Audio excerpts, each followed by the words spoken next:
जय हिंद दोस्तों। तो कैसे हैं आप सब? आशा करते हैं बहुत ही अच्छे होंगे। मेजर 6 और मेजर 7 का पेपर आप लोगों ने बहुत अच्छे से दिया होगा। आज आप लोग के लिए मेजर 8 का क्वेश्चन पेपर लेके आ गए हैं SKMU सेमेस्टर 4। तो चलिए आप लोगों को क्वेश्चन पेपर दिखाते हैं। यहाँ देखिए, नीचे स्क्रॉल कीजिएगा तो आप यहाँ देख सकते हैं। पहला प्रश्न, आप लोग पैटर्न तो रूबरू होंगे, जैसा आप लोग का मेजर 7 मेजर 6 का पैटर्न था, सेम उसी पैटर्न पर क्वेश्चन पेपर आएगा। साथ ही आप लोग को 3 ऐसे क्वेश्चन बताने वाले हैं जो आप लोग के एग्जाम में फिक्स है, देखिएगा आएगा। तो पहला प्रश्न है 1 मार्क्स का। फ्रांसीसी क्रांति का प्रसिद्ध नारा क्या था? तो क्या था? समानता, स्वतंत्रता और बंधुत्व। समानता आप लोग याद रखिएगा, लिख देते हैं समानता, थोड़ा मैनेज कीजिएगा। स्वतंत्रता और बंधुत्व है। क्या है? बंधुत्व। तो इंग्लिश में बोलेंगे तो इक्वलिटी, और स्वतंत्रता को फ्रीडम, एंड बंधुत्व को फेडरनिटी।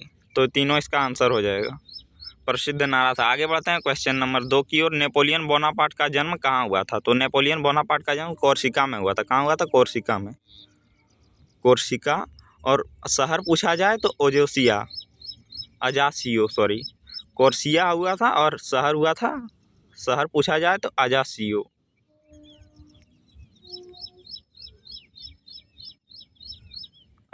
आप लोग थोड़ा मैनेज कीजिएगा राइटिंग। आगे बढ़ते हैं। अगला क्वेश्चन है, नेपोलियन का अंतिम हार किस युद्ध में हुआ? तो वाटरलू के युद्ध में। कौन से युद्ध में? वाटरलू के युद्ध में। याद रखिएगा, वाटरलू यानी वाटर मतलब पानी, लू मतलब हवा चलता है। आप लोग जानते हैं भारत में एक हवा चलता है, कौन? लू। तो वाटरलू के युद्ध में। और वाटरलू का युद्ध कब हुआ था? तो 1815 में हुआ था। आगे बढ़ते हैं। अगला प्रश्न है, वियना कांग्रेस किस वर्ष हुआ? तो वियना कांग्रेस 1815 में हुआ था। कब हुआ था? याद रखिएगा, 1815 में। ऑब्जेक्टिव जितने भी हैं 1-2 हो सकता है आप लोग के एग्जाम में देखने को मिलेंगे, और जो सब्जेक्टिव बताने वाले हैं वो आप लोग के एग्जाम में फिक्स आइएगा। चलिए दिखाते हैं ई नंबर क्वेश्चन है, विक्टर इमैनुअल द्वितीय ने पहली बार इटली साम्राज्य की घोषणा कब की थी? तो कब की थी? इसका आंसर हो जाएगा 23 मार्च 1861 को। कब? 23 मार्च 1861 को। याद रखिएगा डेट। 23 मार्च 1861 को इमैनुअल द्वितीय ने पहली बार इटली साम्राज्य की घोषणा की थी। तो इसका आंसर क्या याद रखिएगा? 23 मार्च। चलिए अब कराते हैं लॉन्ग क्वेश्चन आंसर।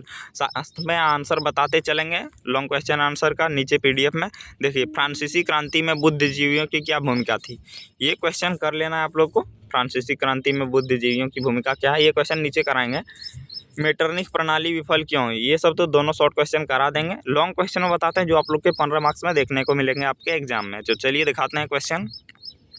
यहाँ आप देख सकते हैं, निम्नलिखित में किन्हीं 4 प्रश्नों के उत्तर दें। यहाँ पहला प्रश्न है, ये देखिए फ्रांसीसी क्रांति, ये जो क्वेश्चन बता रहे हैं ये आप लोग के एग्जाम में लास्ट 2 ईयर देखिएगा। ये तो 2022-26 और 2021-24 आप लोग जानते होंगे। सेशन पहले 3 वर्ष का होता था, लेकिन अभी 4 वर्ष का दिया है। तो 2021-24 और 2022-26 में दोनों बार ये क्वेश्चन आया था सेमेस्टर 4 में। आगे बढ़ते हैं। फ्रांस का आतंक के शासनकाल में पूरा सारांश क्या है? ये स्किप कर सकते हैं, उतना इंपॉर्टेंट नहीं है, फिर भी आप लोग को आंसर करा देंगे। चलिए आगे बढ़ते हैं। यहाँ 6वां क्वेश्चन है, नेपोलियन बोनापार्ट का उत्थान क्या था? उत्थान के कारण क्या थे? तो ये क्वेश्चन आप लोग को कर लेना है। उत्थान मतलब यहाँ मतलब उसका कैसे फैला नेपोलियन साम्राज्य, उसी के विषय में बताना है।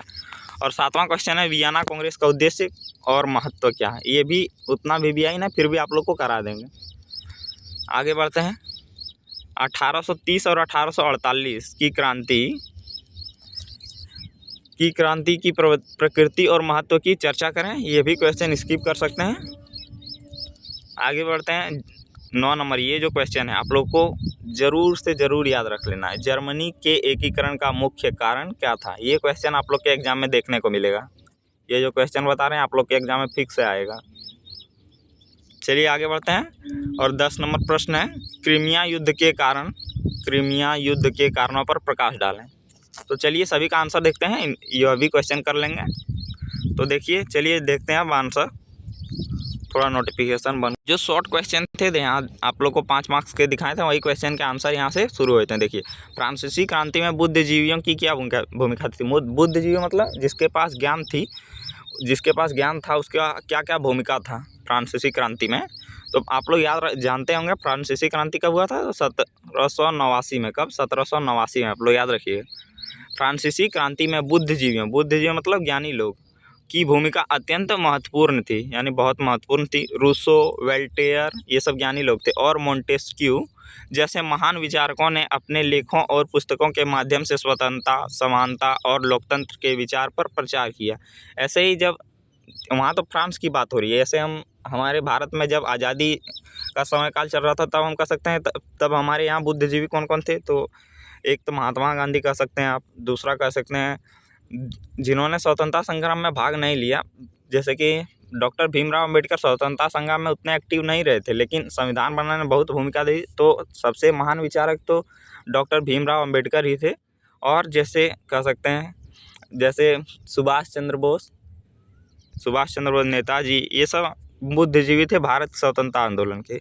इसी प्रकार ये बता रहा है कहाँ का, ये फ्रांसीसी क्रांति का बता रहा है।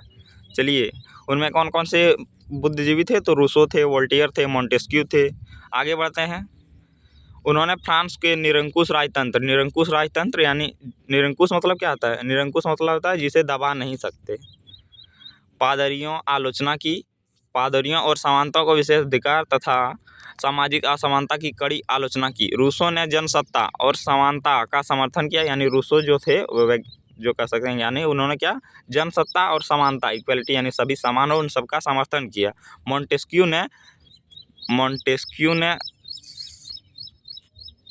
मोंटेस्क्यू ने शक्तियों के विभाजन का सिद्धांत दिया, यानी शक्ति का विभाजन, जैसे कह सकते हैं केंद्र के पास अलग शक्ति, जैसे हम लोग का देश वर्तमान में है, जैसे राज्य के पास अलग शक्ति होती है, जैसे डिस्ट्रिक्ट तो कवर होता है, लेकिन राज्य और केंद्र के पास आप लोग देखते हैं शक्ति का विभाजन होता है। यानी आप लोग जानते हैं राज्य में मुख्यमंत्री शासन चलाता है, जबकि देश का यानी पूरा देश का प्रधानमंत्री चलाता है। वही हो गया शक्तियों का विभाजन। और वोल्टेयर ने धार्मिक असहिष्णुता, थोड़ा मैनेज कीजिएगा। और वोल्टेयर ने धार्मिक असहिष्णुता,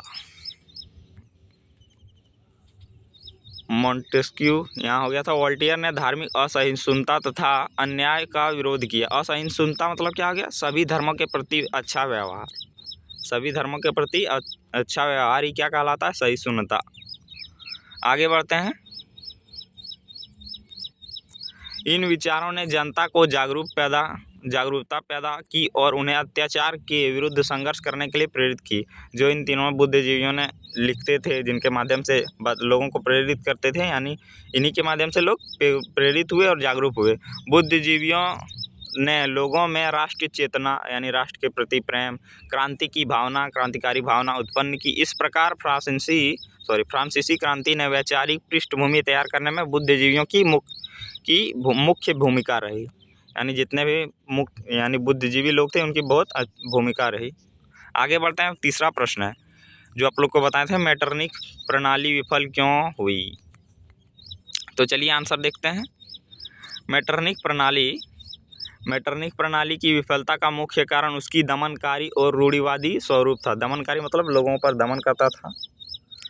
रूढ़िवादी मतलब हो गया जैसे आप लोग का कुछ विचार होगा, जैसे विचार में एग्जांपल में कह सकते हैं, जैसे हम लोग मम्मी या दादी सबका क्या विचार रहता है कि बिल्ली के रास्ते पर पार हो जाने से वहाँ नहीं क्रॉस किया जाता, नहीं जाना चाहिए। तो कौन सी हो गया? रूढ़िवादी विचार, यानी पहले से माना जाता रहा है। मेटरनिख ने 1815 में वियना कांग्रेस के बाद यूरोप पुरानी राजशाही व्यवस्था को बनाए रखने का प्रयास किया। उसने उदारवाद और राष्ट्रवाद के विचारों को दबाने के लिए कठोर सेंसरशिप और दमनकारी नीतियां अपनाई। उदारवाद मतलब हो गया उदार, जैसे कि सभी व्यक्ति अब दूसरे के प्रति उदार रहता है, तो क्या हो गया? उदार हो गया, यानी सभी दूसरे के प्रति दयालु रहता है, तो हो गया उदारवाद। और राष्ट्रवाद मतलब क्या होता है? राष्ट्रवाद मतलब होता है राष्ट्र से प्रेम को ही कहते हैं राष्ट्रवाद। तो इन सबको, राष्ट्रवाद और उदारवाद को दबा दिया, यानी दमन कर दिया। लेकिन यूरोप की जनता में स्वतंत्रता, समानता और राष्ट्रवाद की भावना लगातार बढ़ती गई। जर्मनी, इटली तथा अन्य देशों में राष्ट्रीय आंदोलन मजबूत होने लगा। और आगे बढ़ते हैं। 1830 और 48 में, विशेष रूप से 1848 की क्रांतियों ने मेटरनिख की नीतियों को खुली चुनौती दी। तो आप लोग याद रखिए कि मैटरनिक नीति क्या थी? तो मैटरनिक नीति में राष्ट्रवाद को दबाने की कोशिश की गई थी, उदारवाद को दबाने की कोशिश की थी। वही क्यों विफल हो गई? क्योंकि जनता ने इनको हावी होने नहीं दिया। यूरोपीय देशों की आपसी स्वार्थों के कारण भी यह प्रणाली अधिक समय तक टिक नहीं सकी। अंततः 1848 में वियना क्रांति के दौरान मैटरनिक को पद छोड़कर भागना पड़ा और उसकी पूरी व्यवस्था समाप्त हो गई। इसी प्रकार आप लोग को आंसर लिखना है 5 मार्क्स में। चलिए अब दिखाते हैं 15 मार्क्स के क्वेश्चन।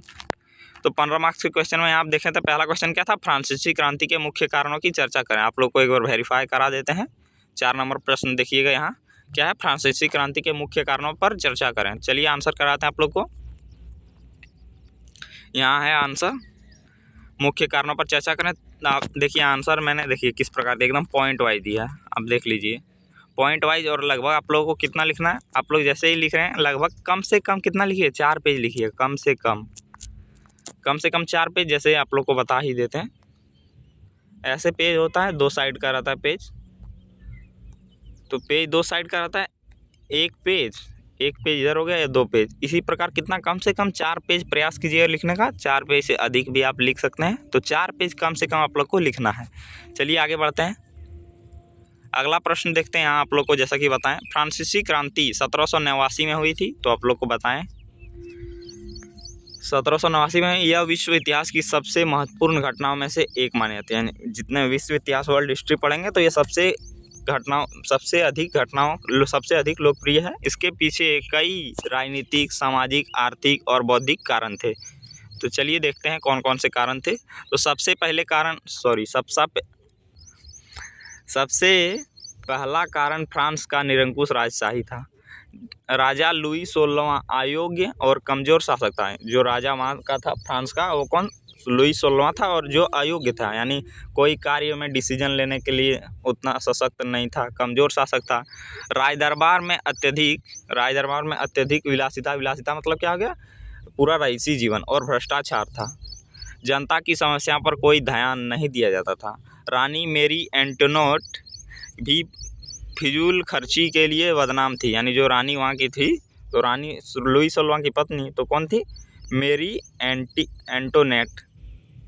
आगे बढ़ते हैं, दूसरा कारण क्या था? दूसरा कारण हो जाएगा फ्रांस की सामाजिक व्यवस्था थी। यानी जो फ्रांस की सामाजिक व्यवस्था थी, समाज 3 वर्गों में बटा हुआ था, पादरी वर्ग, सामंत वर्ग और सामान्य जनता। पहले 2 वर्गों को विशेषाधिकार प्राप्त थे और वे कर नहीं देते थे, जबकि तीसरे वर्ग के लोगों पर भारी कर लगाए जाते थे।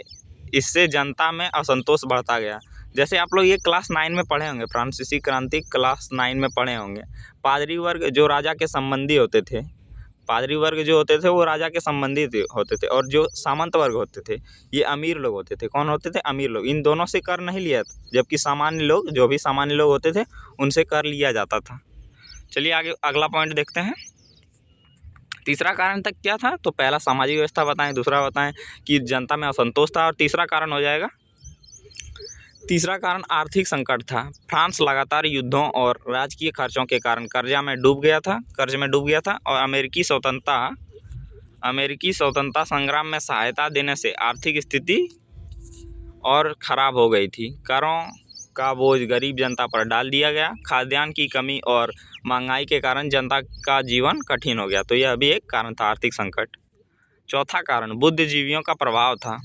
रूसो, वोल्टेयर और मोंटेस्क्यू जैसे विचारकों ने स्वतंत्रता, समानता और जनसत्ता के विचारों का प्रचार किया। इनके विचारों ने जनता को जागरूक किया और राजतंत्र के विरुद्ध आवाज़ उठाने के लिए प्रेरित किया। जो आप लोग को फर्स्ट प्रश्न में आंसर बताए थे, वही सेम चौथा कारण भी था, यही लिख दीजिएगा। पांचवा कारण क्या था? तो अमेरिकी क्रांति का प्रभाव। आप लोग बताइएगा अमेरिका कब आज़ाद हुआ था? अगर आप लोग जानते हैं तो कमेंट करके बताइएगा। अमेरिकी स्वतंत्रता संग्राम की सफलता ने फ्रांसीसी जनता को यह विश्वास दिलाया कि अन्यायपूर्ण शासन के विरुद्ध संघर्ष किया जा सकता है। यानी पांचवा कारण क्या कह सकते हैं? अमेरिकी क्रांति का प्रभाव था, जिसमें अमेरिका स्वतंत्रता संग्राम में सफलता ने फ्रांसीसी जनता को यह विश्वास दिलाया कि अन्यायपूर्ण शासन के विरुद्ध संघर्ष किया जा सकता है। यानी वहाँ जो अमेरिका पर शासन कर रहा था, आप लोग जानते होंगे ब्रिटिश द्वारा ही अमेरिका पर शासन किया करता था लेकिन जब वहाँ के लोग जागरूक हुए तो उन्होंने सत्ता को हटा दिया, यानी अमेरिका जो ब्रिटिश द्वारा शासित किया था तो उसको हटाकर अपना सरकार बनाया गया था। तो आप लोग बताइएगा अमेरिका कब आज़ाद हुआ? तो वहीं से प्रेरणा मिली कहाँ? फ्रांस वासियों को प्रेरणा मिली, जब अमेरिका के लोग कर सकते हैं तो हम लोग क्यों नहीं? तो इसी वहाँ से प्रेरणा, यही पांचवा कारण है। अंततः छठवां में क्या कह सकते हैं? अंततः 1789 में स्टेटस जनरल की बैठक और उसके बाद बास्टील किले पर आक्रमण ने क्रांति को जन्म दिया। इस प्रकार राजनीतिक अत्याचार, सामाजिक असमानता, आर्थिक संकट और नए विचारों के प्रभाव ने मिलकर फ्रांसीसी क्रांति को जन्म दिया। तो इसी प्रकार आप लोग लास्ट में इसको निष्कर्ष के रूप में भी लिख सकते हैं।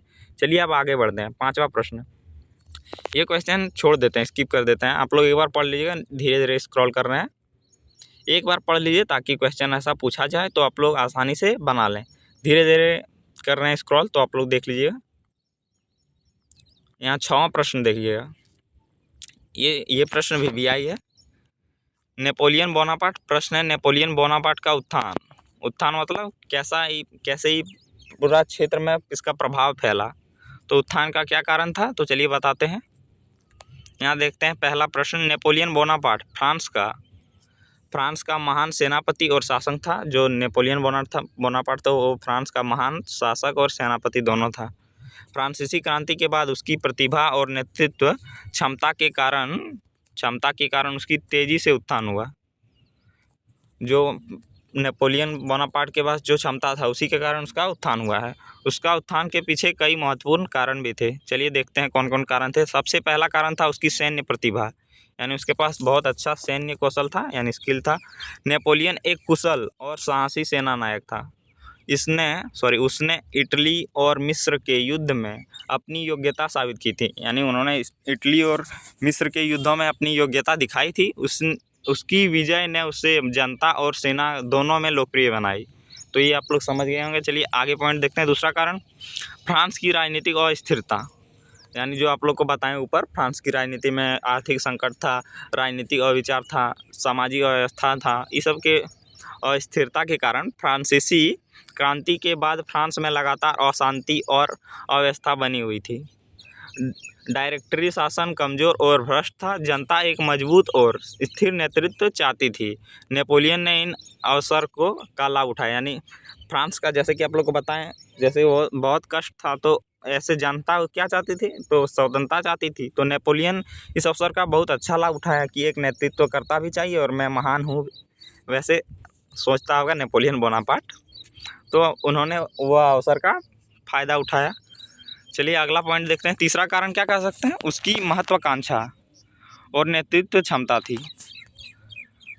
नेपोलियन ने आत्मविश्वास, यानी सेल्फ कॉन्फिडेंस, संगठन शक्ति और निर्णय लेने की अद्भुत क्षमता थी, यानी निर्णय लेने की अद्भुत क्षमता थी। वह अपने सैनिकों को प्रेरित करता था और कठिन परिस्थितियों में भी साहस नहीं खोता था, यानी विकट से विकट परिस्थिति में वह साहस नहीं खोता था। चलिए अगला पॉइंट देखते हैं। चौथा कारण क्या है? जनता का समर्थन था। जनता का समर्थन, ये बड़ी बात है। फ्रांसीसी जनता क्रांति के बाद शांति और स्थिरता चाहती थी। नेपोलियन ने कानून व्यवस्था स्थापित की और प्रशासनिक सुधार किए, जिससे लोगों का विश्वास बढ़ा। पांचवा कारण देखते हैं। पांचवा कारण है सेना का समर्थन था। सेना ने नेपोलियन को अपना नेता माना। 1799 में उसने सेना की सहायता से तख्ता पलट किया और कुशल बन गया। आगे बढ़ते हैं और आखिरी कह सकते हैं निष्कर्ष के रूप में, इसके अतिरिक्त यूरोप की कमज़ोर राजनीतिक स्थिति और फ्रांस की राष्ट्रीय भावना ने भी उसके उत्थान में सहायता की। इस प्रकार सैन्य सफलता, राजनीतिक अस्थिरता, जनता और सेना का समर्थन तथा उसकी व्यक्तिगत योग्यता ने नेपोलियन का उत्थान को संभव बनाया। इसी प्रकार आप लोग को आंसर लिखना है 15 मार्क्स का। चलिए आगे बढ़ते हैं। 7वां प्रश्न भी आप लोग रीड कर लीजिएगा, उतना भी आई नहीं है। चलिए 8वां और 9वां 10वां कराते हैं। आप लोग धीरे धीरे पढ़ लीजिएगा। वियना कांग्रेस 1815 में ऑस्ट्रिया की राजधानी वियना में आयोजित की गई थी। इसका आयोजन नेपोलियन बोनापार्ट की पराजय के बाद यूरोप में शांति और स्थिरता स्थापित करने के उद्देश्य से किया गया था। इसमें ऑस्ट्रिया, रूस, ब्रिटेन और प्रशा जैसे प्रमुख देशों ने भाग लिया था। ऑस्ट्रिया के विदेश मंत्री मेटरनिक इसका प्रमुख शक्ति थे। वियना कांग्रेस का मुख्य उद्देश्य यूरोप की पुरानी राजशाही व्यवस्था को पुनः स्थापित करना, नेपोलियन द्वारा किए गए राजनीतिक परिवर्तनों को समाप्त कर पुराने राजवंशों को फिर से सत्ता में लाना इसका प्रमुख लक्ष्य था। दूसरा उद्देश्य यूरोप में शक्ति संतुलन बनाए रखना था ताकि भविष्य में कोई देश अत्यधिक शक्तिशाली न बन सके। फ्रांस को कमज़ोर किया गया और उसके चारों ओर मजबूत राज्यों की स्थापना की गई। तीसरा उद्देश्य यूरोप में शांति स्थापित करना था। लंबे युद्धों से यूरोप की जनता परेशान थी, इसलिए ऐसी व्यवस्था बनाई गई जिसमें भविष्य में बड़े युद्ध ना हो। वियना कांग्रेस का महत्व भी बहुत अधिक था। इसने लगभग 40 वर्षों तक यूरोप में शांति बनाए रखने में सहायता की। इससे राजतंत्र और रूढ़िवाद को बढ़ावा मिला। हालांकि इसने राष्ट्रवाद और उदारवाद की भावनाओं को दबाने का प्रयास किया, लेकिन ये विचार पूरी तरह समाप्त नहीं हुए। कांग्रेस के निर्णय के कारण इटली और जर्मनी में राष्ट्रीय एकीकरण आंदोलनों को प्रेरणा मिली। मेटरनिक प्रणाली की स्थापना भी इसी कांग्रेस के परिणाम था। इस प्रकार वियना कांग्रेस ने यूरोप की राजनीति को नई दिशा दी। यद्यपि यह पूरी तरह सफल नहीं रहा, फिर भी यूरोपीय इतिहास में इसका महत्वपूर्ण स्थान है। देखिए ये प्रश्न भी और 8 नंबर भी चलिए इसी प्रकार पढ़ा के दिखा देते हैं। 9 नंबर और 10 नंबर 9 नंबर और 10 नंबर जो क्वेश्चन बताने वाले हैं वो भी आए 1830 और 1848 की क्रांति की प्रकृति और महत्व की चर्चा करें। तो पहला पॉइंट है 1830 और 1848 की क्रांति यूरोप के इतिहास में महत्वपूर्ण घटनाएं थी। इन क्रांतियों का मुख्य उद्देश्य निरंकुश शासन का विरोध, राष्ट्रीयता की भावना और विकास और लोकतांत्रिक अधिकारों को प्राप्ति थी। 1830 में क्रांति का सबसे पहले फ्रांस में हुई। फ्रांस की राजा चार्ल्स दशम ने निरंकुश नीतियां अपनाई और जनता के अधिकारों को दबाने का प्रयास किया। इसके विरोध में जनता ने विद्रोह किया और चार्ल्स दशम को पद छोड़ना पड़ा। लुई फिलिप को नया राजा बनाया गया। इस क्रांति का प्रभाव बेल्जियम, पोलैंड और इटली पर भी पड़ा। 1848 की क्रांति को राष्ट्रों की क्रांति कहा जाता है।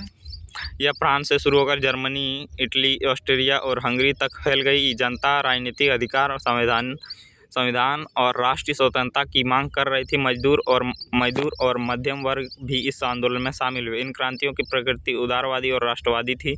जनता स्वतंत्रता, समानता, लोकतंत्र चाहती थी। निरंकुश राजतंत्र के विरुद्ध व्यापक जन आंदोलन हुआ। इन क्रांतियों का महत्व बहुत अधिक था।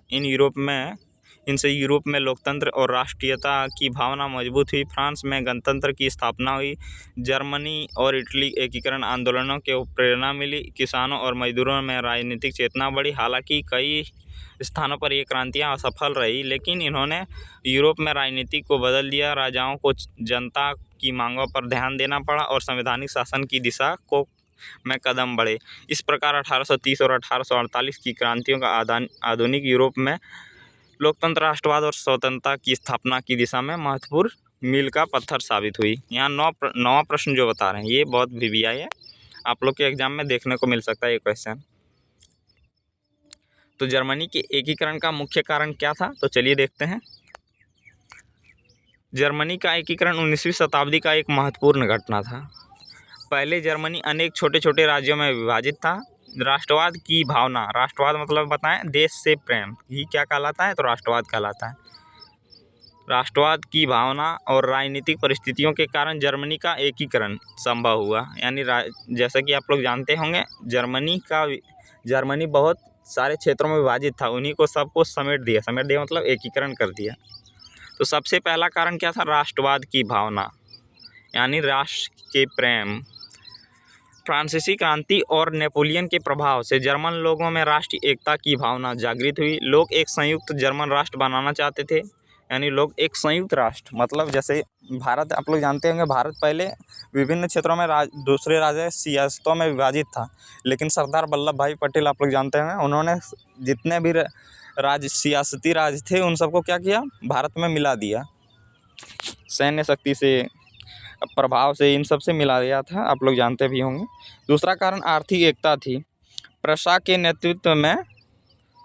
नेतृत्व में जोलवेरिन नामक आर्थिक संघ की स्थापना हुई, जिससे विभिन्न जर्मन राज्यों के बीच व्यापारिक बाधाएं समाप्त हुई। इससे आर्थिक एकता मजबूत हुई। देखते हैं अगला प्रश्न देखते हैं। तीसरा कारण प्रशा का नेतृत्व था। प्रशा जर्मनी के सबसे शक्तिशाली राज्य था। उसके प्रधानमंत्री बिस्मार्क ने एक रक्त और लोहे की नीति अपनाई। उसने कूटनीति और युद्ध के माध्यम से जर्मन राज्य को एकजुट किया। चौथा कारण क्या था? तो चौथा कारण हो जाएगा युद्ध थे। बिस्मार्क ने डेनमार्क, ऑस्ट्रिया और फ्रांस के विरुद्ध युद्ध किए। इन युद्धों में प्रशा की विजय ने जर्मन राज्यों की एकता की भावना को बढ़ाया। चलिए अगला पॉइंट देखते हैं। पांचवा कारण है ऑस्ट्रिया की कमजोरी थी। ऑस्ट्रिया जर्मन राजनीति में प्रभावशाली था, लेकिन 1866 में युद्ध में प्रशा से हारने के बाद उसका प्रभाव समाप्त हो गया। यानी पांचवा कारण में ऑस्ट्रिया कमजोरी था। जो ऑस्ट्रिया देश था जर्मन राजनीतिक प्रभावशाली था, लेकिन 1866 में कौन युद्ध हार गया? तो ऑस्ट्रिया युद्ध हार गया था, जिससे उसका प्रभाव समाप्त हो गया। और 1871 में फ्रांस पर विजय बाद जर्मनी का एकीकरण पूरा हुआ और विलियम प्रथम ने जर्मनी सम्राट घोषित किया। यानी जो विलियम प्रथम थे उनको जर्मनी का प्रथम सम्राट घोषित किया गया। इस प्रकार राष्ट्रवाद बताएं आप लोग को देश से प्रेम क्या कहलाता है? राष्ट्रवाद, यानी देश के लिए ही जिएंगे, तो वो क्या हो गया? राष्ट्रवाद हो गया। राष्ट्रवाद, आर्थिक एकता, बिस्मार्क का नेतृत्व, युद्धों और प्रशा की शक्ति जर्मनी के एकीकरण में महत्वपूर्ण भूमिका निभाई। तो इसी प्रकार आप लोग याद रखिए। 10वां प्रश्न दिखते हैं। 10वां प्रश्न है क्रीमिया युद्ध के कारणों पर प्रकाश डालें। यानी क्रीमिया जो युद्ध हुआ था उसका क्या क्या कारण था, उसी को बताना है आप लोग। तो क्रीमिया युद्ध 1853 से 1856 तक रूस और तुर्की के बीच में लड़ा गया था। तो आप लोग याद रखिएगा, रूस और तुर्की के बीच में लड़ा गया था। बाद में ब्रिटेन, फ्रांस और सार्डिनिया भी तुर्की की ओर से युद्ध में शामिल हो गए। यानी कौन कौन मिल गया तुर्की के साथ? तो फ्रांस मिल गया, ब्रिटेन मिल गया और सार्डिनिया मिल गया। यह युद्ध यूरोप के इतिहास का महत्वपूर्ण युद्ध माना जाता है। चलिए देखते हैं। क्रीमिया युद्ध का मुख्य कारण पूर्वी प्रश्न था। उस समय तुर्की साम्राज्य कमज़ोर हो रहा था और यूरोपीय शक्तियां उसके क्षेत्रों पर अधिकार करना चाहती थी। यानी जो तुर्की देश था उसका सेना कह सकते हैं शासन कमज़ोर हो रहा था। तो अलग देश, जब देखिए आप लोग कमज़ोर रहिएगा तो दूसरा चाहेगा कि इसको दबा दिया जाए, तो उसी प्रकार इसका क्षेत्र अपने अधिकार में कर रहा था। तो रूस ने, तो यहाँ क्या है, रूस तुर्की के क्षेत्रों को अपना प्रभाव में बढ़ाना चाहते थे। यानी जो रूस था वो क्या करना चाहता था? तुर्की के क्षेत्र को अपना क्षेत्र में मिलाना चाहता था। तो इसी के विरुद्ध युद्ध हो गया था। दूसरा कारण क्या था? धार्मिक विवाद था। यरूशलेम के पवित्र स्थलों पर नियंत्रण को लेकर रूस और फ्रांस के बीच विवाद उत्पन्न हुआ। रूस यूनानी ईसाइयों का संरक्षक बनना चाहता था, जबकि फ्रांस कैथोलिक का समर्थन करता था। तो इसी कारण भी युद्ध की शुरुआत हुई। चलिए अगला पॉइंट देखते हैं। तीसरा कारण क्या था? तो रूस की विस्तारवादी नीति। यानी विस्तारवादी नीति मतलब क्या है? यानी जितने भी क्षेत्र हैं उनको हड़प लिया जाए। तो विस्तारवादी नीति, रूस काला सागर और भूमध्य सागर की ओर बढ़ना चाहता था। इससे ब्रिटेन और फ्रांस चिंतित हो गए, क्योंकि उनके व्यापारिक हित प्रभावित हो सकते थे। यानी जो रूस का विस्तारवादी नीति था, जिसके कारण वह क्या करना चाहता था? काला सागर और भूमध्य सागर की ओर बढ़ना चाहता था। अगर काला सागर और भूमध्य सागर पर कब्जा कर लेता तो इससे ब्रिटेन, फ्रांस ये सब प्रभावित हो जाते। यानी अगर व्यापार करने जाते सी रूट से, यानी समुद्री जहाज से, तो वहाँ टैक्स लगाता था, तो इससे प्रभावित हो सकता था। इसीलिए यह कारण था। चौथा कारण यूरोपीय शक्तियों के आपसी प्रतिद्वंद्विता थी। ब्रिटेन नहीं चाहता था कि रूस अत्यधिक शक्तिशाली बने, इसीलिए उसने तुर्की का समर्थन किया। यानी चौथा कारण क्या था? तो यूरोपीय शक्तियों का आपसी प्रतिद्वंद्विता। जैसे हम और कह सकते हैं मेरा 2-3 दोस्त हैं, तो हम लोग दोनों के बीच क्या है? प्रतिद्वंद्विता। यानी हम लोग चाहते हैं मेरा क्षेत्र अधिक हो, ये मेरा भाई चाहता है कि अधिक क्षेत्र उसका हो। तो इसी प्रकार क्या कह सकते हैं? प्रतिद्वंद्विता था हम लोग दोनों के बीच। तो आगे बढ़ते हैं। 1853 में रूस ने तुर्की के क्षेत्रों पर आक्रमण कर दिया। तो आप लोग ये डेट याद रख सकते हैं। इसके बाद ब्रिटेन और फ्रांस युद्ध में शामिल हो गए। तो आप लोग को बताएं, ब्रिटेन और फ्रांस और सार्डिनिया यह किसके साथ शामिल हो गया? तो तुर्की के साथ। युद्ध का मुख्य क्षेत्र क्रीमिया था। कौन था? क्रीमिया। इसी के नाम पर क्रीमिया युद्ध रखा गया, यानी क्रीमिया युद्ध नाम रखा गया। इस युद्ध में रूस की हार हुई। तो आप लोग यह भी याद रखिएगा, इसमें रूस की हार हुई थी। 1856 को पेरिस संधि द्वारा युद्ध की समाप्त हुआ। इस संधि के अनुसार रूस को काला सागर और अपनी सैन्य शक्ति सीमित करनी पड़ी। इस प्रकार पूर्वी प्रश्न, धार्मिक विवाद, रूस की विस्तारवादी नीति और यूरोपीय शक्तियों की प्रतिद्वंद्विता क्रीमिया युद्ध के मुख्य कारण थे। तो इसी प्रकार आप लोग को बढ़िया से आंसर लिख देना है।